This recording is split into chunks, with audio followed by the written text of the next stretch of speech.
We're going to do things that have never been done in a Silent Hill project. I will be very clear to state it is not a game. You're going to get fear, you're going to get drama, you're going to get cool monsters. When we develop, we actually develop it with keyboard and mouse inputs. PC gaming fan base here should be in very good hands. I don't believe there is a start date yet announced. Not yet, but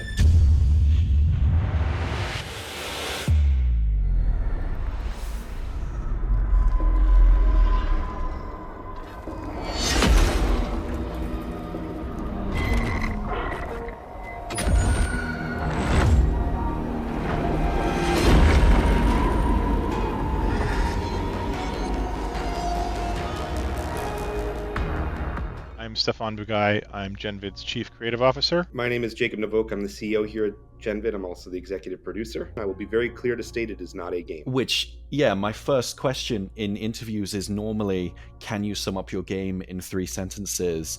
But that is a great opportunity to get into the most interesting thing about this. It's not a game, it's something else. It's more like Cry of Man or some more experimental projects like that. So why don't you tell me the premise of Silent Hill Ascension? We looked at where the future of video games and TV were merging. We started to think about how do you create content that's built for audiences who grew up with streaming video, Bandersnatch, but also with video games and love interactivity. Is there a way to make watching experiences more community-oriented, more social, more interesting, more engaging? And so we brought on some of the best when it came to interactive storytelling. But as a company, we've been producing these massively interactive live events that allow for millions of people to work together to determine the outcome of a story. And that's what's going to happen here in Silent Hill Ascension as well. You, as an audience, are actually going to be creating the canon every single day. The decisions that you make, the play that you participate in, and you will play, right? It's not just simple watching, or making decisions on like a Telltale style basis. There are actually QuickTime events that you have to participate in as an audience in order to help characters survive. The decisions that you make will determine who is alive at the end of the story and what the end state is. And there are a lot of different potential end states. I like to look at what we're doing as kind of the next evolution of interactive TV meets like web and mobile gaming style interactivity. The way that we got to where we are was starting from what we were doing on Rival Peak and digging deeper and deeper into making the narrative more interactive, more integrated with the in-sim experience, and bringing in that kind of massively crowd-played Telltale style branching narrative to be a core part of the experience. To build that, I brought together a lot of folks who have Telltale experience, various AAA writers, narrative designers, people with television experience, people with comic book experience. Because what we're doing is a new format, even though it's got a heritage of like a Telltale or a Bandersnatch, bringing together a team with a lot of different experience has allowed us to sort of think about the narrative differently even than Telltale style game or a Bandersnatch style interactive TV, and look at what a mile is itself and develop a form of narrative design that allows us to do things such as enable users who are not there for the initial live event where a decision was set up to still participate in it because it will pay off the next day or even a week later. And creating that new design structure and new design language has been a ton of fun and is going to allow us to bring something to the audience that's got a heritage of things that they're familiar with, but does it some new ways that we think are going to be really exciting. I actually remember when The Walking Dead Last Mile was happening last year, and what a unique project that was. And how would you compare the experience of watching and interacting with something like that, one of your previous projects, or something like Bandersnatch, versus what viewers / players / experiencers are going to see and take part in Ascension? In the past, we've produced a number of series from Rival Peak to Pac-Man to Walking Dead that were specific to the platform which we were building it for. So as an example, Walking Dead Last Mile was built for Facebook. That's not what Ascension is built for. Ascension is built and is going to be available streaming everywhere. And Last Mile was limited to Facebook's capabilities. We have the ability now, especially with capabilities we're building with Ascension, to blow that out of the water. Like the amount of things you're going to be able to do, the visual quality of Ascension, the real-time interactivity inside of Ascension. As an example, in Last Mile, there was a pretty big separation between the animated sequences that were basically happening weekly on the television series and the gameplay, which was in a completely separate app. Here, everything is in its own channel together, and you are going to play live, you are going to watch live. And we have an entire schedule of different events happening daily, and there are multiple events happening daily that are all completely live. And so you are watching it together as a community. You are able to impact it together as a community. It's a completely different format. The fidelity is just night and day different in terms of the look and the feel and the other work that we've put into it. In addition, from a storyline perspective, Ascension is way bigger. Rival Peak, we did have a story. In fact, we had a really interesting story featuring these 12 characters who were sort of marooned on this peak for this reality show and the strange things that happened to them. But because we had to separate the in-simulation story from a TV show, we were not able to integrate and expand the story as much as we wanted to. Silent Hill Ascension, it's all in experience. All of the storytelling, all of the interactivity with the storytelling is in the experience, and that allows us to create a storyline that's going to play out over 16 weeks. And we're going to do things that have never been done in a Silent Hill project before. We're going to have multiple protagonists. The multiple protagonists are going to be in multiple locations across the world. This is all connected together through a storyline that establishes why we have multiple protagonists, and the audience is going to be able to interact with their stories, make decisions, but we don't know the outcome. That's going to be entirely based on user input. Who's going to live, who's going to die. It's got all of the core thematics that you love from Silent Hill, but we're taking it in more of a TV show length of time to play with, in terms of how much story we can tell, and then the kind of interactivity that we're providing, the kind of community-driven interactivity that we're providing that allows the audience to bend the narrative, and create a canon ending for each of these characters through their interactions is going to be super cool. One of the biggest differences here is in Walking Dead, all of the cinematics that you saw were kind of pre-rendered months to a year in advance, because the Facebook production process required us to send scripts and then animate, like it was produced like a TV show. And in Silent Hill, everything is real-time rendered off of a game engine.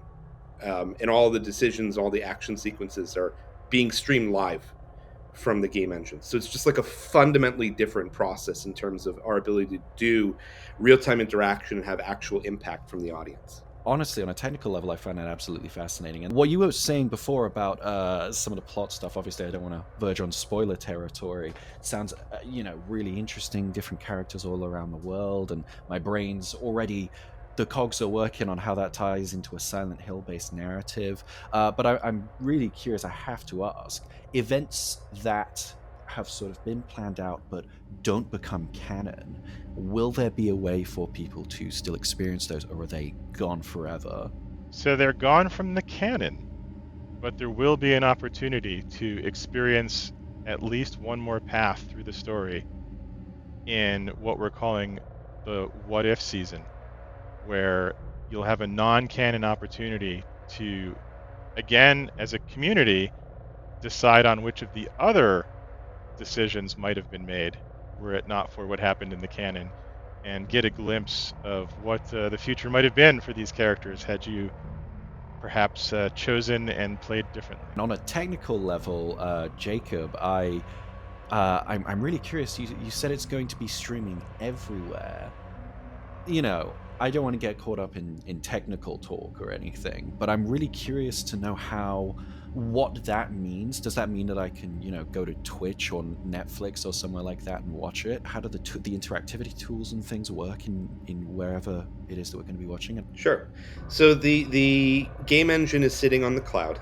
and it's streaming to Amazon IVS, which is the white label version of the Twitch backend. So it's actually operating off of Twitch. It'll be at Twitch latency. It'll work on every device that Twitch works on. And then there is interactive real-time overlay that is synchronized to the video, which is what my company has been doing for close to a decade now. So we get metadata from the game engine and all of the button presses, quick time events, the decisions and everything else. We're reading that and we're popping that up and you're interacting with it. It feels like it's actually local and live. It's going to be streaming to ascension.com, and we're hoping for several other PC gaming platforms to make it available into also. It'll also be available as native applications on a variety of different devices. And if I can get it working on console, I'm actively trying to do that right now. But when we actually develop it with keyboard and mouse input. So the PC gaming fan base here should be in very good hands. We love to hear it. We love to hear it at PC Gamer. On the Silent Hill side of it, I am a huge Silent Hill fan. It's a series that I love, but has always stuck really rigidly to certain gameplay styles, and it's maintained a lot of mechanics for the series' whole duration. So having such a drastically different experience be introduced to that is an exciting idea. But what should fans like me prepare for in terms of what might be familiar to us or what we might recognize and in the viewing experience might be new and exciting to a pre-existing fan? I would ask the fan base to start by orienting themselves from the media perspective rather than the game perspective, which is to say, the fact that the Silent Hill movies have existed for 20 years has never alienated or been something weird to the fan base. So first start about thinking about Ascension like a television series, right? But it's a television series where you as the audience, you as the fans are able to make decisions and make calls that our characters are actually going to listen to and are going to perform. So the way that I tend to think about this is the following. I'm a huge Lord of the Rings fan. When you play a Lord of the Rings game, if you tell Frodo to jump, he jumps, right? If the programmers allowed it, and you told Frodo to move right and jump off of the platform and into the fires of Mount Doom, he would do that because Frodo is just you, correct? He's not actually Frodo. And if you're sitting in the theater and you're watching Peter Jackson's Lord of the Rings, and you shout at Frodo, move left, he's not going to listen to you because you know that's not Frodo, right? Like, you have that suspension of disbelief that is a character. And what we want to do is create characters where you believe that they're real. You believe that they're not just vessels for you as an audience, but if you, as an audience, shout hard enough and loud enough, it's like telling Tinkerbell you believe in the Peter Pan plays. They might actually do what you say. And that may not go in the direction that you want, and they may not actually survive until the end of it. And we are challenging the audiences to try to help these characters survive. But this is the type of experience that we want to create, this kind of hybrid of, we know what media is. We like watching television. We like watching movies. And we're going to give you that great storyline and that really rich acting and great experience with music and everything else. But it's not just about lean back watching. You can also lean in to a level of your choosing and play and participate and be there every day. And the more that you do, the more that you are able to change and influence the story. The story that you're going to experience is going to have all of the stuff that you love thematically from Silent Hill, even though, as Jacob was saying, the mechanic isn't going to be the game mechanic. It's an interactive TV mechanic. It's mobile and web gaming interaction mechanic combined with interactive TV. But the storylines, you're going to get fear, you're going to get drama, you're going to get cool monsters, and the kinds of decisions are a variety of different, sometimes seemingly small, moral and character decisions that build up over time using what we call the fate rails to determine whether that character is going to live, suffer, or perish and be damned. All of these decisions that you're participating in, that you're making for these characters, are accumulating basically points towards those three potential outcomes. And the decision might seem something as small as what kind of flower do you get for another character. But if that reflects what you think about them, and that reflects a moral decision about how you treat them, that can start building into this ultimate fate. So, like, not just the big decisions, are part of determining whether this character is going to have a best case Silent Hill ending, a worst case Silent Hill ending, or kind of that like suffer in limbo kind of Silent Hill ending, and it's going to be entirely up to the audience. There's also an impact of the kinds of interactions Jacob was talking about earlier that involve things such as the monsters that feed into what's known as hope. And hope is going to modulate the outcome, whereas fate determines the character of the outcome and the initial condition of the outcome. Hope can change the outcome such that, for example, a character that is morally redeemed but has no hope may still perish. And so there is a lot going on in the system that's going to allow the audience to be responsible for the fates of these characters and to keep coming back and engaging with the decisions and the interactivity in order to try and steer the fates of their favorite characters for the good and maybe of their less favorite characters for the bad. That's entirely up to the audience to decide how they want to play that out. This is a pretty big evolution over what we did in Walking Dead and Rival Peak, which is to say we learned a lot of things in those products, but more importantly, in Walking Dead it was pretty stark. Like a single decision was going to decide whether a character lived or died. It didn't matter what happened up until that point, and if you missed that decision for whatever reason, you couldn't save that character, or maybe that character lived and you didn't want them to. Here, over the course of the season and at multiple times, the decision that the audience makes will aggregate toward these different outcomes. So it's not as simple as, this character, should he live or die next week? Tune in, right? We want you to, through your play, through your puzzle solving, through your decisions, aggregate toward the end outcomes here as an audience. And this leads into part 2 of what I was going to say in terms of evolution, which is there are many, many different ways that these characters can go. And how many survive versus not is kind of the challenge, the gauntlet that we're throwing here. And again, if you think about this from a traditional video game, if you die in the first 10 minutes of playing Silent Hill 2 Remake, your character just restarts from your last save point, right? Like, games are oriented toward getting you to the ending. That's the success criteria when you play. And so death is just a challenge that's thrown in there to prevent you from hitting the ending. And the same thing in making a movie or a television series, you basically let the character live up until that end moment, right? Because otherwise the movie would end 20 minutes in and it wouldn't be a very good movie, right? So we had to create multiple main characters here, because if the audience led one of those characters to death early in the series, we've written months and months and months of storyline, and if that sole protagonist died in week 3, then we wouldn't be able to tell the rest of the story. So it really is a gauntlet that we're challenging the audience, and it will be incredibly hard to get all of the characters to live to the end. Now, our data in our experience shows that the audience will see that as a challenge and will try to get all of the characters to live. There is this common refrain that we hear about trolls are going to come in and they're just going to try to kill all the audience, and like, it's not going to be entertaining.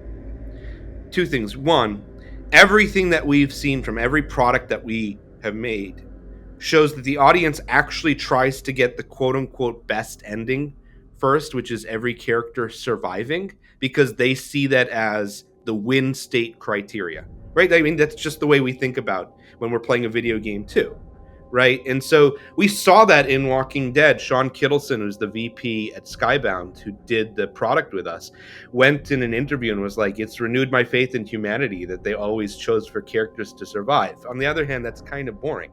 And so that leads into number 2, which is I have tuned the product to make it very hard for the audience. Like, you guys will have to work really, really hard to make these characters survive. Stefan sits in the meetings with me, and he knows I'm like, no, they should not be able to live unless people work really, really hard on this.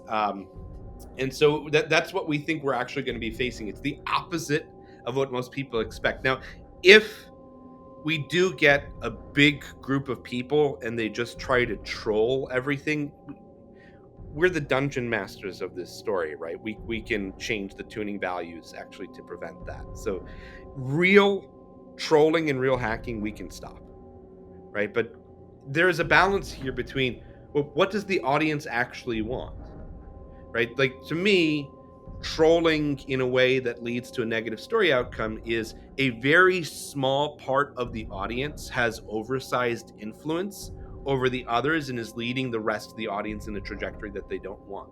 And if you think about Twitch Plays Pokemon, which was a huge inspiration for us, the original iteration of that product allowed for just straight input.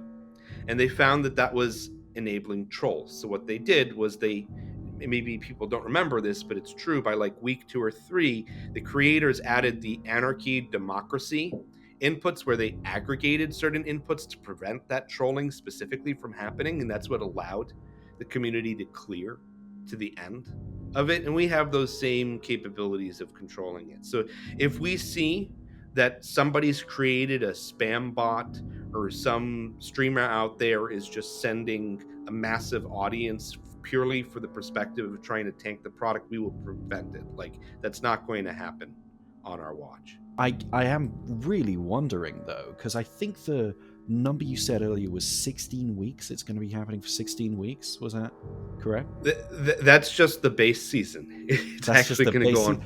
And it's every day for 16 weeks. Yes. So if I were to step into the multiverse, like Doctor Strange, and try and watch every single possible scene, the plot thread that is possible in just those first 16 weeks, how long do you think it would actually take me to experience all of that?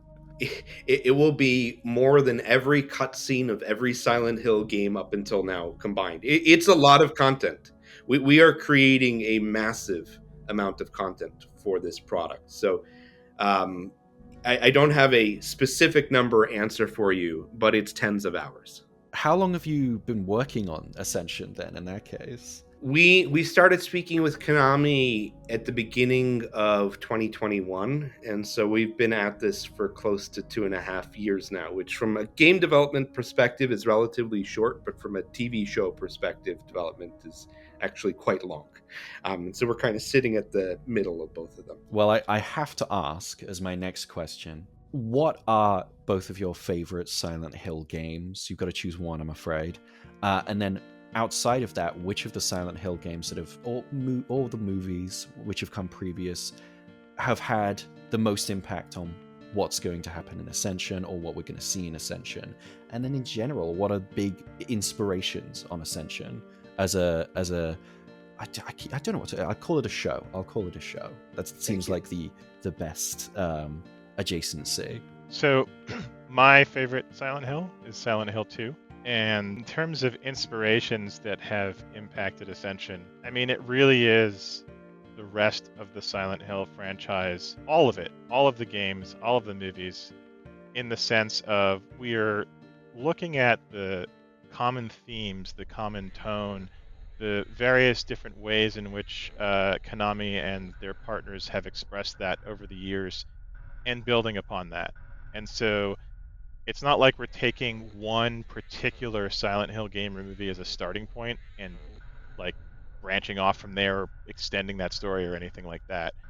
It's looking at Silent Hill as an entire franchise.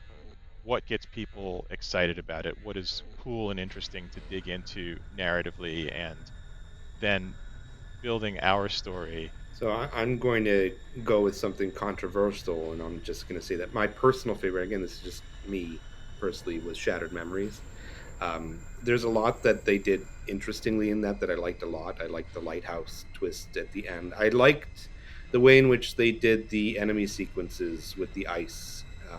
I just found that to be so unique and different and inspiring. And if you think about that from kind of a watching perspective rather than a playing perspective, it was very interesting to see visually how they differentiated the product relative to what it was doing, which is kind of remake of the original, right? So that for me was a really interesting way to take the franchise, which up until now had been, up until that point, had been a very specific type of gameplay experience and rethink what it could be.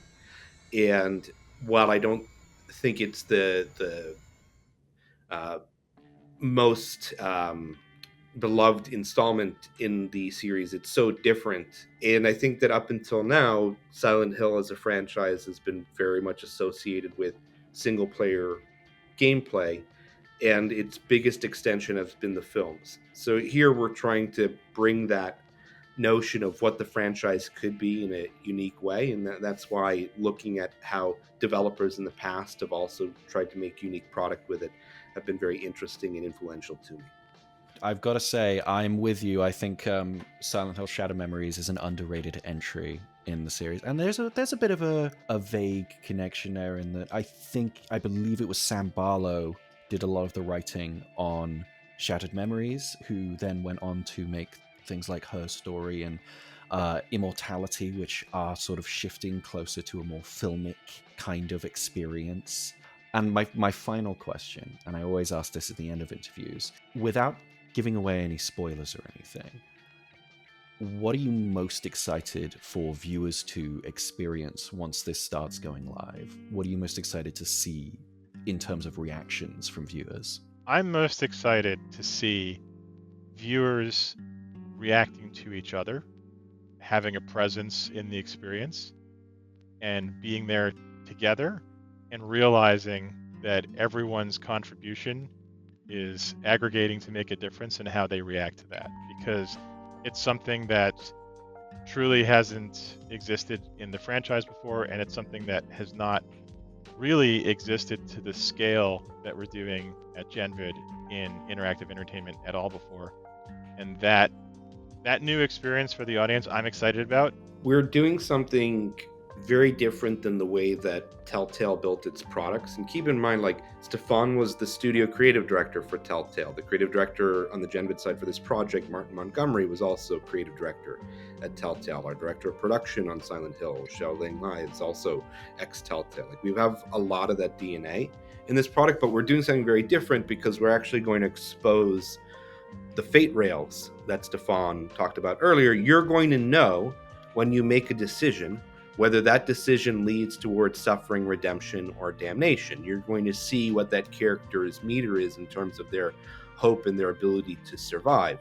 But we're going to mess with you because we're going to make compelling story decisions that may be not what you want if you want to get the character to a certain outcome, which is to say, if you're on Team Redemption, you're trying to get to that best win state, but the redemption story dialogue choice is not the one that you find most compelling. We're creating this kind of balance between what you as an individual think is the more interesting thing or the thing that you want the character to do, and where you want that outcome to go. And part of that kind of difficulty of choice, which one should I really participate in? How should I help shape this character's journey? Is something that I'm very interested in seeing, because when you were playing Telltale games before, you were kind of making a guess, right? Like, I'm just going to pick the choice that I like, and hopefully it leads to a good outcome. Here we're going to tell you that choice that you may really like may not lead to that good outcome. And so does that override the audience's desires? Do they pick the more interesting story choice even though they know that that leads to damnation? I don't know. I'm going to be fascinated to see the results. I'm really excited for all of this to start going down. I don't believe there is a start date yet announced. Correct me if I'm wrong. Not yet, but it's around the timing people think it's going to be. So We'll leave it at that. Well, I think that just about wraps us up. Thank you so much for having this conversation with me. Thank you. We appreciate the time. Yes, thank you. The pain you carry, it fills you up like a sickness, a disease that you pass on to everyone you meet, everyone you love, even your children. Because no matter how hard, how fast, how far you run, your past will catch up with you.